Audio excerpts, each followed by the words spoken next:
Hoy con las intensidades está alguien que realmente, además de amigo, es muy intenso, Miguel Bonazo. ¿Cómo te va, Miguel? Hola, ¿qué tal? ¿Cómo están? Gracias por venir, Muchas gracias por... No, ustedes muchas gracias por invitarme. ¿Escuchaste el debate del comienzo del Sí, programa? pero yo no quiero hablar de los amigos que han estado ausentes, digo, No, no, está ¿viste? bien, pero el Porque, debate sobre... no, me parece poco caballeresco. Pero sí quiero hablar por ahí de hechos concretos. Es decir, el otro día cuando se hizo este acto que también tiene mucho de showbiz, como diría la ley carta abierta, ¿no es cierto? El acto de Cristina, me refiero, Ajá. en la Plaza de Mayo. De golpe me martillaba la cabeza la frase de Rodolfo Walsh diciéndole a los alumnos, a todos los que enseñaba, sigan a los hechos que nunca los van a defraudar. Como diciendo, no antepongan una anteojera ideológica, sino que lo que es un hecho, cuéntenlo. Entonces, cuando yo veía a Gildo Infran, que es un etnocida, que es un asesino de Cuom, el gobernador de Formosa, detrás de la presidenta, justo en el momento en que la presidenta hablaba de los derechos humanos, dije, esto es grave. No significa la Alemania nazi, a ver, perdón. Ahí está la equivocación, digo, el error o la mala intención o lo que sea. No podemos desvirtuar, pero tampoco podemos desvirtuar en el sentido de aquí no pasa nada. Sí pasa con la libertad de expresión. Yo les comentaba recién, antes de cámara, que yo realmente, bueno, me puedo expresar cuando vengo acá, por ejemplo. Y entonces, ¿qué ocurre? Cuando lo pongo en el Facebook, el YouTube, el videíto, muchos me dicen, pasa la corpo. ¿No? ¿Y qué les decís? Bueno, no les digo nada porque si no les aumentan el sueldo en la agrupación a la cual pertenece. Si Bonazo les contesta, eso se lo muestran al responsable político y aumenta el sueldo. Y digo, ¿por qué esto? Por ejemplo, en la época remota, ya en el Pleistoceno, en la época de la opinión, que dirigía Jacobo Timerman, el padre del actual canciller, yo era periodista y por supuesto no coincidía con Timerman en muchísimas cosas. Y Timerman, por supuesto, que no coincidía conmigo en un montón de cosas. Un día me dijo, vos sos un viejo contrabandista, me dijo con el acento ucraniano que tenía, porque me metés de contrabando algunas cosas de Avenida La Plata, o sea, del justicialismo, del PJ. Y dije, bueno, pero te conviene tener un contrabandista que te trae primicias, ¿o no? Si no me echarías, Jacobo, esa es la verdad. Bueno, tenés razón. Y se alejó fumando su puro. En ese momento era la dictadura de la NUCE. Yo escribía en un medio, hoy no escribo en ninguno. Si yo no me expreso a través de entrevistas como esta, si no me expreso en el Facebook, si no me expreso en mi blog, que por cierto paso el chivo al aire, bonazo-medio elmal.blogspot.com, y no me expreso en ningún lado. Pero eso no es solo, hay algo mucho más grave. Estoy amenazado de muerte, estoy con los teléfonos presuntamente intervenidos según un aviso que me pasan misteriosamente, anónimamente en mi celular, donde dice que el señor Estiuso, que es uno de los jefes de la CIDE, y Pocino le tienen intervenida la línea por orden de su, comillas, amiga Garré. Y ponen un teléfono abajo, cuando llamé a ese teléfono en diciembre, pues esto ocurrió en diciembre, me contesta Comando Radioeléctrico Policía Federal. Y bueno, a propósito, ya que me contesta la Policía Federal, voy a hacer una denuncia. Y ahí comenzó la denuncia. 2 días después de hacer la denuncia y que salga en el diario, me llama por teléfono, en la Corpo, por supuesto, salió en Clarín, ¿no? Me llama por teléfono Alberto Fernández y me dice, Miguel, vos sabés que cambiar el apellido, Bonazo por Fernández, ahí me llegó exactamente el mismo mensaje. Es decir, que no estamos hablando de alguien bromista que hizo, estamos hablando de algo serio, de algo inquietante, que tiene que ver con los sótanos del Estado, que no solo han existido en otros gobiernos, sino que también existen en este. Hay sótanos del Estado con personajes que vienen de la dictadura, como el señor Estiuso. El señor Estiuso viene de la dictadura y fue el hombre al cual Néstor Kirchner lo hizo dejar como hombre de confianza dentro de la CIDE a Icazuriaga y a Paco Larcher. Bueno, entonces, pero ¿qué pasa con algo de suma actualidad, como diríamos? Casanelo.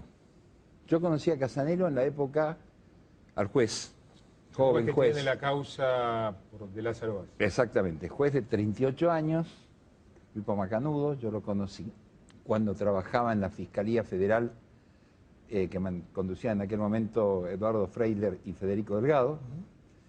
Yo como periodista, ¿te acordás? Trabajábamos en Página 12, se acuerda bien Ernesto, estaba trabajando mucho todo el tema de los sobornos en el Senado.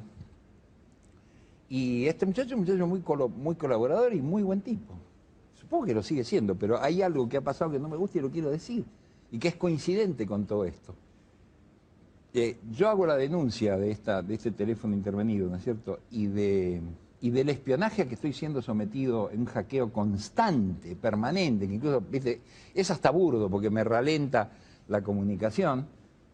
Y la única respuesta es llamarme el otro día el señor García Davini, que es uno de los secretarios de la Secretaría número 14, y decirme, Bonazo, bueno, mire, tiene que entregarle la computadora, la laptop, y el celular a Gendarmería para que lo haga el peritaje. Me imagino que ustedes que entienden de software se deben reír como yo, de esto de tener que entregar físicamente, ¿no es cierto?, la laptop y el celular. Ah, eso sí, porque el teléfono de línea, Gendarmería no tiene medios para peritarlo. Entonces, digo, perdón, esto es grave, o sea, que un periodista, exdiputado, que además se opuso y le ganó la pulseada a la presidenta con la ley de glaciares, porque es un pequeño detalle, que en su libro El Mal denunció por tráfico de influencias a la presidenta, al secretario de Minería Jorge Mayoral, al secretario de Hacienda Juan Carlos Pessoa, al gobernador de la provincia de San Juan, José Luis Gioja, sin que ninguno contestara, le hagan esto subterráneamente, digo, más allá, perdón, no es una autorreferencia egoísta, es un hecho institucional que muestra una degradación objetiva. No me importa si se me hace a mí, si lo hicieron a Alberto Fernández, a quien se lo hagan. Miguel, ¿vos crees que las denuncias de corrupción tal cual se están planteando son golpistas? No, para nada. No, yo creo que es una obligación denunciar la corrupción. Y si la corrupción es estructural, hay que denunciarla. Y si la corrupción llega a la presidencia de la República, y bueno, paciencia, llega a la presidencia de la República. En Brasil hubo un impeachment, ¿no es cierto?, del señor Fernando Collor de Mello, cuando se descubrió toda una serie de cuestiones vinculadas con actos de corrupción concretos. No estoy planteando un impeachment, porque ya sé que el título puede ser mañana en toda la prensa, no, bueno, acá. Bonazo plantea un impeachment. No plantea un impeachment, pero sí que se averigüe, porque a mí me resulta inverosímil, como le resulta a la señora de la esquina, que un señor que era empleado bancario, ¿no es cierto?, estaba en la parte de oficina de los créditos bancarios del Banco de Santa Cruz, llegue a tener la fortuna que tiene y 400.000 hectáreas en 24 estancias de la Patagonia. Digo, y las pruebas, ¿qué pruebas pide Carta Abierta? ¿No es prueba la declaración jurada de la presidenta donde admite que tuvo un exponencial aumento de en blanco?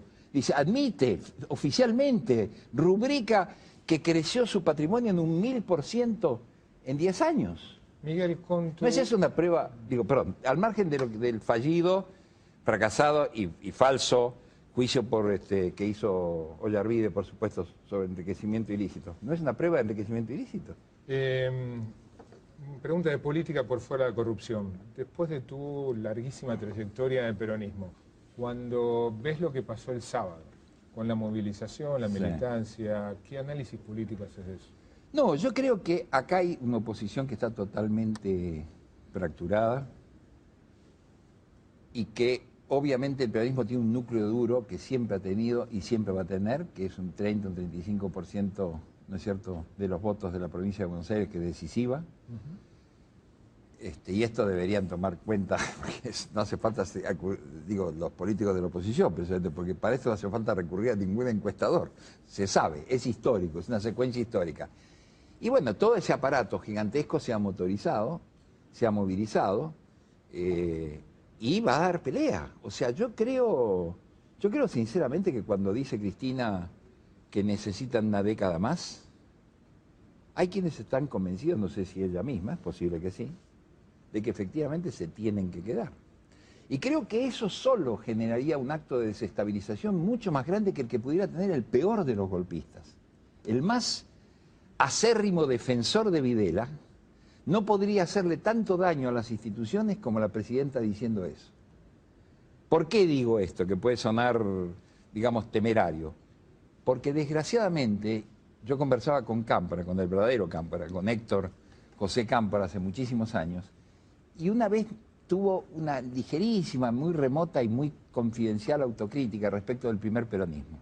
Me dijo, en un momento determinado, Miguel, copamos todo. Es decir, el almirante Tecer y Subiza, que fueron operadores, sacaron prácticamente con una reorganización de las circunscripciones electorales, sacaron prácticamente al radicalismo de la jugada. ¿Qué hicieron con eso? Lo metieron desde el golpismo. Es decir, ¿no hubiera sido más inteligente que Juan Perón hubiera dejado a Mercante a sucederlo? ¿Crees que lo van a lograr? ¿Perdón? ¿Crees que van a lograr? Que no me traduzcan ahora y que digan Mercante, Scioli, Bonazo está apoyando. ¿Crees que van a lograr una década más? No, categóricamente creo que no. Lo que no sé es que vendrá. Tengo serios temores. ¿Alguien de la oposición te entusiasma? No, yo tengo amistad personal con varios miembros de la oposición, una relación muy buena, incluso en el Congreso algunos me ayudaron muchísimo con el tema de la ley de glaciares, ¿no es cierto? Y bueno, y con particular con Pino, digamos, que además hemos tenido una larga historia, pero no estoy haciendo política partidaria. Yo cuando terminó mi mandato fui muy claro, saqué un comunicado, que en fin, todo el mundo tiene derecho a no recordarlo, hay cosas más interesantes para recordar, donde decía que dejaba de lado, no sé si para siempre o por un tiempo, la política partidaria para dedicarme a mi oficio. Hablando de recordar, ¿dejaste de ser kirchnerista en qué año? En realidad yo tuve conflictos desde el comienzo. Algunos no fueron, viste, es como las parejas, hay algunos que son conflictos subterráneos que explotan cuando llegas frente al abogado. Llegamos frente al abogado con la ley de glaciares, justamente cuando la presidenta en noviembre del 2008. Ese fue el punto de ruptura. Y ese es el punto de ruptura, pero la verdad, quiero ser muy sincero con ustedes, la verdad es que la corrupción para mí tenía, o sea, cuando aparece todo lo de Skanska, es decir, a mí me parecía además que la corrupción tenía un sentido peligrosísimo en un gobierno que por un lado reivindicaba la lucha de la generación del 70, porque podía llevar a una suma terrorífica. Es decir, gobierno de los montoneros igual gobierno corrupto. Ese no es el gobierno de los montoneros, ciertamente. Y tampoco digo que todos los miembros del gobierno sean corruptos, pero evidentemente hay hechos de corrupción muy graves, especialmente como Skanska, ¿no es cierto?, dejados de lado por la justicia. Un error de análisis de posicionamiento político importante, ¿no? ¿Cuál? O sea, y la posición que tenés ahora contrastada con la que tuviste hasta el 2008. Pero no haber visto lo que según vos... Mirá, yo creo... después. No, yo no me arrepiento de todas maneras de haber apoyado al kirchnerismo inicialmente. Y te digo por qué. Porque yo creo que los procesos políticos no son lineales ni son absolutistas. Esto es una visión, digamos, que uno puede haber tenido en las fiebres de la juventud, como diría Monteagudo, digamos, y después tener otro criterio más maduro y más racional después. Yo en ese momento salíamos de la crisis del 2001 y realmente lo que hubiera querido es que hubiera habido un gran partido laborista, que hubiera habido un frente parecido, digamos, un poco al Frente Amplio de Uruguay o al PT de Brasil, pero la CTA no dio ese paso. Víctor de Llenaro, que conducía la CTA en ese momento, ¿no es cierto?, prefirió quedarse, me estoy refiriendo concretamente a febrero del 2002, vamos a ponerle cronología completa. Entonces, no había muchas posibilidades. Y después se da una opción tan terrible que era Carlos Menem enfrente, y con quienes yo tenía una buena relación personal y con Cristina también, y había hablado mucho, por ejemplo, había hablado de que no se debía reprimir el conflicto social, que es lo que ya no está pasando. Había hablado, ¿no es cierto?, de tener una actitud digna frente al tema de la deuda. Había hablado de muchas cuestiones, había hablado justamente de una buena relación con Venezuela para equilibrar incluso la asimetría notoria de la Argentina con Brasil. Y había sentido un buen receptor. Bueno, con Ernesto hemos hablado muchas veces de eso y él me dijo una vez en la puerta de mi casa, algún día vamos a hablar cuando dejes de ser kirchnerista. Miguel, gracias por venir. Él fue profeta. Gracias por venir. Hasta luego. Vamos al último corte en el programa de hoy. Palabras